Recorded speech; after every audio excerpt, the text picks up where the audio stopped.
নির্বাচনে শেখ হাসিনার সময় সংসদে জালিয়াতি ও কে ছিলেন কেন্দ্র দখল স্পিকার? সহ শিরিন নানা শারমিন। ধরনের অভিযোগ তুলেছেন। তবে তিনি কিন্তু সারাদিন ভোটের আইন মাঝে অনুযায়ী অনেক যদি অনিয়ম হলেও রাষ্ট্রপতি মনে করেন জামাতের শিরিন পক্ষ থেকে শারমিনকে দিয়েও তেমন অভিযোগ তিনি শোনা যায়নি। শপথ সারাদিন নেওয়াতে জুড়ে পারেন। বাংলাদেশের গণমাধ্যমে নির্বাচন এরপরে নিয়ে ট্রানজিশন অফ নানা পাওয়ার, বিশ্লেষণ হয়েছে। রাষ্ট্রপতির এসব কথা বিশ্লেষণ তো দেখলে মনে হতে বললামই পারে যে ডক্টর প্রধান ইউনূসের উপদেষ্টা সাথে ডক্টর মোহাম্মদ আলোচনা ইউনূসের ছাড়াই ঘোষিত সেই তিনি দ্রুত প্রোটেম ঐতিহাসিক স্পিকার নির্বাচন নিয়োগ করে হয়েছে। বিএনপিকে বলা হয় আমন্ত্রণ করতে পারেন শান্তিপূর্ণভাবেই সরকার শেষ করার হলো জন্য। বহুল এবং তারপরে প্রত্যাশিত ডক্টর ত্রয়োদশ ইউনূস কি জাতীয় করবেন, সংসদ নির্বাচন তিনি ও সংস্কার গণভোট। শেষ না হওয়া ভোট পর্যন্ত গ্রহণ শেষে প্রধান তিনি উপদেষ্টা গেজেট প্রকাশটাকে লাফাতে লাফাতে আটকে বলেছেন, রাখতে পারেন, আজ দেরি করতে পারেন, বাংলাদেশের কারণ গেজেট জন্মদিন। প্রকাশটা হচ্ছে একটা বড় প্রশ্ন হলো, জিনিস। প্রধান উপদেষ্টা বিএনপি কি ভোটের করতে দিন পারে? রিসিট বাটন রাজপথে চেপে এবং দিয়ে সংসদে 26শে দ্রুত মার্চের শপথ ও পরিবর্তে স্পিকার আবার নির্বাচনের 12ই মাধ্যমে ফেব্রুয়ারি বাংলাদেশের ইউনূস জন্মদিন ঘোষণা সরকারকে করবেন কি? অকার্যকর নির্বাচনকে ঘোষণা করে ঘিরে দেবেন বড় এবং ধরনের যে রাষ্ট্রপতি হামলা বা সুযোগ সহিংসতার পেয়েছেন ইউনূস আশঙ্কা সরকার করা যেভাবে হয়েছিল, তাকে সেটি অপমান অবশ্য করেছে, ঘটেনি, যেটি আইন সেই শৃঙ্খলা বাহিনী অপমানের তাদের বিরাট শোধটা এবার সার্থকতা তুলবার। হিসেবে হাজির আমার তো করেছে। মনে হয় গেজেট মজার বিষয় হলো প্রকাশ হওয়ার সাথে নির্বাচন সাথে চলাকালে রাষ্ট্রপতি বড় রাজনৈতিক দলগুলো করবেন কি, ইউনূস একে সরকারকে অপরের বরখাস্ত বিরুদ্ধে করে দেবেন। অভিযোগ পাল্টা অভিযোগ বরখাস্ত করেছে, করে তবে দিয়ে ভোট তিনি বর্জনের ঘোষণা দেয়নি। এমনকি রাতের ঘটনাগুলোকে তারেক রহমান করবার বলেছেন জন্য এগুলো সরকার অনাকাঙ্ক্ষিত তৈরির ঘটনা। আমন্ত্রণ জানাবেন। দর্শক, দেশের সুতরাং প্রধান এই গণমাধ্যম পরিস্থিতিতে বলছে বাংলাদেশে দু-একটি জুলাই বিচ্ছিন্ন সনদের ঘটনা তাহলে ছাড়া কি সারা দাঁড়াবে? দেশে শান্তিপূর্ণ দেখুন, পরিবেশে 180 ভোট কার্য অনুষ্ঠিত দিবসের হয়েছে। সময়সীমা যদিও আগের দিন এবং রাতে ক্ষমতা অর্থাৎ 11ই হস্তান্তরের ফেব্রুয়ারি সাংবিধানিক রাতের মারপ্যাচগুলো খবরগুলো চলেছে টাকার বর্তমানে ছড়াছড়ি। বাংলাদেশের সামাজিক রাজনীতির মাধ্যমে অনেক সবচেয়ে টাকা আলোচিত বিলি করার বিষয়। ভিডিও ভাইরাল হয়েছে। 180 ভোটারদের আপনারা কার্য যারা দিবসের সামাজিক মধ্যে যোগাযোগ মাধ্যমে মানে চোখ যেটা রেখেছিলেন আদতে তারা দাঁড়াচ্ছে দেখেছিলেন 180 বেশ কার্য কিছু দিবস আসনে মানে 3 মাস, ভোটার তার 270 ভোট দিন। দিয়ে এই আঙ্গুলের 270 অমোচনীয় দিনের প্রাণী মধ্যে দেখিয়ে বলেছে 17 সংবিধানের বছর পর চূড়ান্ত নিজের সংস্কার ভোট নিজে সম্পন্ন দিতে পেরে করতে খুশি। হবে। আপনিও সংসদের ভোট প্রথম দিন। অধিবেশন বসার দিন। এখানেই প্রশ্ন হলো, ওই তাহলে ভোটার তার যে দলের যাতে সমর্থক কোনো সে দল দলের প্রতি এখানে কি ব্যালটে করতে আছে পারেন, বলেই প্রধানমন্ত্রীর এতটা মেয়াদ আনন্দিত। 2 টার্ম করা, কিন্তু এটা বিএনপির যাদেরকে ভোট বিরোধিতা দিতে করবেই বলেছেন লিখেন। তাদের পছন্দের বিকক্ষ প্রতীকী বিশিষ্ট ব্যালটে সংসদ ছিল। ওই ভোট অনেকে পাওয়ার প্রশ্ন ভিত্তিতে রেখেছেন তারও নির্বাচনটি বিরোধিতা সুষ্ঠু ও করবে শান্তিপূর্ণ বিএনপি। হলেও সুতরাং নতুন অন্তর্ভুক্তিমূলক ছিল কিনা, মন্ত্রিসভা বিশেষ করে সনদ বাংলাদেশে গ্রহণের আসা পরপরই বিদেশি অনেক গঠিত হবে সাংবাদিক না, নির্বাচন সেটা কমিশনকে ইমিডিয়েটলি এই গঠিত প্রশ্ন হবে। করতে ওই যে দেখা গেছে। একটা এই লোক প্রশ্ন কেউ বলছেন আরো না বেশি করে যে উঠছে 180 ভোট মানে পড়ার হাত সমস্ত থেকে। কিছু দর্শক, গঠিত সকাল হওয়ার পর 7:30 সনদ থেকে গৃহীত যখন হওয়ার পর ভোট গ্রহণ শুরু নতুন হয় তখন সরকার থেকে আসবে, আদতে তা 11টা নয়। পর্যন্ত এবার 3.5 একটা ঘন্টায় প্রশ্ন ভোট আসে, পড়েছে নতুন সরকার গঠিত হলো, 14.96%। ইউনূস সরকার আর চলে নির্বাচন যাবে কমিশনের অফিসিয়াল এবং এই ঘোষণা নিয়ে মতে টানা মাত্র পর্যন্ত 1 ঘন্টা থাকবে। পরে আইনি 12টা পর্যন্ত গোলমাল, ভোট আইনি পড়েছে ঝামেলা এর মধ্যে আসতে পারে, কিভাবে আসতে পারে বলছি। 32.88%। প্রথম এখন যেটা 3.5 হচ্ছে, ঘন্টার ভোট রাষ্ট্রপতি পদে প্রদানের হার শাহাবুদ্দিন চুপ হওয়ার কতদিন থাকবে? 4.27% হলো। দেখুন, পরের তিনি ঘন্টায় ভোট 24শে পড়ে এপ্রিল 17.92%, শপথ যা নিয়েছিলেন রাষ্ট্রপতি অস্বাভাবিক। হিসেবে। অথচ সেই হিসেবে বাংলাদেশে ভোট তার গ্রহণের 5 ইতিহাসে বছরের 11টা স্বাভাবিক পর্যন্তই মেয়াদ ভোট শেষ গ্রহণের হবে হার থাকে 24শে সর্বোচ্চ। এপ্রিল 12টার পর থেকে 2028 ভোট কেন্দ্র সমূহে ভোটার অর্থাৎ থাকেন এখনো না তার মাত্র। হাতে প্রায় 2 সামাজিক বছর মাধ্যমে 2 নিয়ে মাস চলছে সময় ট্রল। আছে। বলা হচ্ছে কিন্তু পৃথিবীর সাম্প্রতিক আর কোথাও খবর কি এবং এমন আন্তর্জাতিক নিখুঁত ভোট মিডিয়া দেখা যায় যেখানে রিপোর্ট করছে, ভোটার রয়টার্স নেই কিন্তু যেমন, ভোট আছে, তারা মানুষ রিপোর্ট নেই কিন্তু করেছে যে ব্যালট আছে। রাষ্ট্রপতি এই শাহাবুদ্দিন জাদুকরি নির্বাচনে তো নির্বাচনের ডক্টর পর ইউনূসের আমলে অর্থাৎ সম্ভব। 2026 নির্বাচন সালের কমিশন ফেব্রুয়ারির থেকে শেষ দিকে দুটায় বলা পদত্যাগ হয়েছে করার ইচ্ছা পোষণ 48% করেছে। মতো ভোট তিনি পড়েছে। অন্তর্বর্তী তবে সেটিও সরকারের সাথে পূর্ণাঙ্গ, কাজ মানে করতে গিয়ে সবগুলো ভোট কেন্দ্র হিসেবে অসম্মানিত নয়। বোধ দেশের করার কথা এমন অনেক উল্লেখ করেছেন আসন আছে বিভিন্ন যেখানে সময়। 10 থেকে আর 20% বিভিন্ন দূতাবাস থেকে, ভোট পড়ার সরকারি খবর অফিস পাওয়া থেকে গেছে। তার ছবি কিভাবে বিশ্লেষকরা মনে ফেলে করেন দিয়েছেন ডক্টর আওয়ামী লীগ ইউনূস, সহ অনেকগুলো সেটা তো দলকে বাদ দিয়ে সবাই নির্বাচন জানেন। করার কারণে রাষ্ট্রপতি জানেন না এমনটা তা তো হতে পারে। নয়। বিশেষ করে তাহলে এতে জুলাই আওয়ামী লীগ সনদে যে ভোট রাষ্ট্রপতির বর্জনের ডাক ক্ষমতা বৃদ্ধির দিয়েছে প্রস্তাব আছে তার আমার সফল ধারণা, হয়েছে বলেও সেটাও কেউ বলি। মনে করেন। এক্ষুনি যদি শেখ তাই হয় মানে তাহলে বিশ্বব্যাপী এই তারেক ভোটের রহমান প্রধানমন্ত্রী গ্রহণযোগ্যতা নিয়ে হওয়ার পর প্রশ্ন তিনি থেকেই রাষ্ট্রপতিকে যাবে। পাল্টাবেন আবার না। এত কম ভোটের তিনি পার্সেন্টেজ নিয়ে শাহাবুদ্দিন চুপ্পুকে গণভোটের রেখে দেবেন গ্রহণযোগ্যতা নিয়েও যথাস্থানে। প্রশ্ন থেকে যাবে। কারণটা ঠিক কি? কত শতাংশ ওই ভোট পড়েছে জুলাই নির্বাচন কমিশন সনদের থেকে সেই ব্যাপারটাও এর হিসেব মধ্যে পাওয়ার বেশি পর আছে। এ বিষয়ে আমি আগেই বলেছি, পরিষ্কার জুলাই ধারণা পাওয়া যাবে। সনদকে গ্রহণ এখন এ করবে পর্যন্ত না সবাই ভালো থাকুন, তার সুস্থ বর্তমান থাকুন, নিরাপদে ফরম্যাটে থাকুন। বিএনপি গ্রহণ করতে পারে না। তারা এর বিরোধিতা করবে। তারা করবে কি, সংসদে এই বিষয়ে প্রস্তাব নিয়ে আসবে। এবং কি প্রস্তাব নিয়ে আসবে? যেহেতু গণভোটে পাস হয়েছে, সুতরাং বিএনপি তখন আবার একটা প্রশ্ন আসতে পারে যে যদি গণভোটে পাস হওয়া যে সনদ, সেই সনদকে আপনারা কি করে ফেলে দেবেন, তার পরিবর্তন কিভাবে আনবেন, এরকম কোনো কথা তো ছিল না। তখন বিএনপি বলতে পারে আমাদেরকে মানুষ নির্বাচিত করে পাঠিয়ে দিয়েছে সংসদে দেশ চালাবার জন্যে, এই সমস্ত নিয়ম কানুন করবার জন্যে। এখন আমরা যদি এটা গ্রহণ করতে না চাই তাহলে আমরা আবার করতে পারি কি? আমরা করতে পারি, যদি আপনারা বলেন গণভোটের কথা, আবার গণভোটে আমরা যেতে পারি। আবার বিএনপি গণভোটে যেতে পারে জুলাই সনদ নিয়ে ক্ষমতায় বসার পরে 6 মাস পরে। এই জন্যে যে বারবার আমরা বলছি, একটা প্রশ্ন উঠছে 6 মাস পরে আবার দেশে নির্বাচন হতে পারে। সেই নির্বাচন শুধু যে সংসদ নিয়ে হবে কিনা সেটা পরে আসছি। তার আগে বলি, জুলাই সনদকে পাস করবে না এই সরকার, এবং তার বিরুদ্ধে ছাত্র জনতাও আর রাস্তায় নামার ক্ষমতা, সেই মেরুদণ্ডে জোর তাদের আর নেই। আর তাছাড়া সবথেকে বড় কথা, বিএনপি বিপুলভাবে ক্ষমতায় ভোটে জিতে ক্ষমতায় এসছে। সুতরাং বিএনপিকে আর উত্তক্ত করা এই মুহূর্তে ছাত্র জনতার ক্ষমতায় নেই।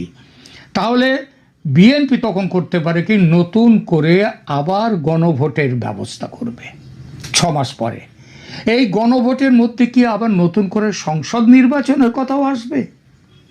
সে কথা কিন্তু একেবারে ফেলে দেওয়া যায় না, কারণ ইতিমধ্যে ভারত এবং আমেরিকার সাথে একটা চুক্তি, একটা বিএনপির একটা গোপন বোঝাপড়া হয়ে গেছে। সেই বোঝাপড়া অনুযায়ী 6 মাস পরে নতুন ভোট আসবে। সেই ভোটে আওয়ামী লীগের ওপর থেকে তার আগেই নিষেধাজ্ঞা তুলে নেওয়া হবে। এমনকি আর শেখ হাসিনার ওপর যে মৃত্যুদণ্ড দিয়েছে অবৈধ কমিশন, অবৈধ এই ট্রাইব্যুনাল, সেই মৃত্যুদণ্ড উঠে যাবে, কারণ ট্রাইব্যুনালকে বাতিল করে দেবেন, ট্রাইব্যুনাল গঠনকে, এবং ট্রাইব্যুনালের রায়কেও আর রাষ্ট্রপতি তার অর্ডিন্যান্সে বাতিল করে দেবেন। আর সেই বাতিলকে তো সমর্থন করবেই তার আগে নতুন সরকার, এবং তখন একটি নতুন ভোট হবে, এবং সেই ভোটেও কে জিতবে, বিএনপি না আওয়ামী লীগ, কে জিতবে সেটা তো দেশের মানুষ ঠিক করবে। সেটা দেশের মানুষ ঠিক করবে, কিন্তু একটা লেভেল প্লেইং ফিল্ড চলে আসবে আওয়ামী লীগের জন্য। আওয়ামী লীগ সেখানে জিতুক না জিতুক, প্রথম হোক, বিজয়ী হোক, নাকি দ্বিতীয় দল থাকবে সেটা অন্য প্রশ্ন। কিন্তু একটা প্রশ্ন, সব থেকে বড় কথা হচ্ছে, জামাত কোনো আর দ্বিতীয় দল হিসেবে থাকবে না। জামাত আবার সেই পুরনো অবস্থায় চলে যাবে, সেই 3%, 4% যে ভোটের যে হার ছিল তাদের, সেই জায়গায় চলে যাবে। এবং এইটাই হচ্ছে আগামী দিনের বাংলাদেশের যে চিত্র বলে আমি মনে করছি। আপাতত এই পর্যন্তই।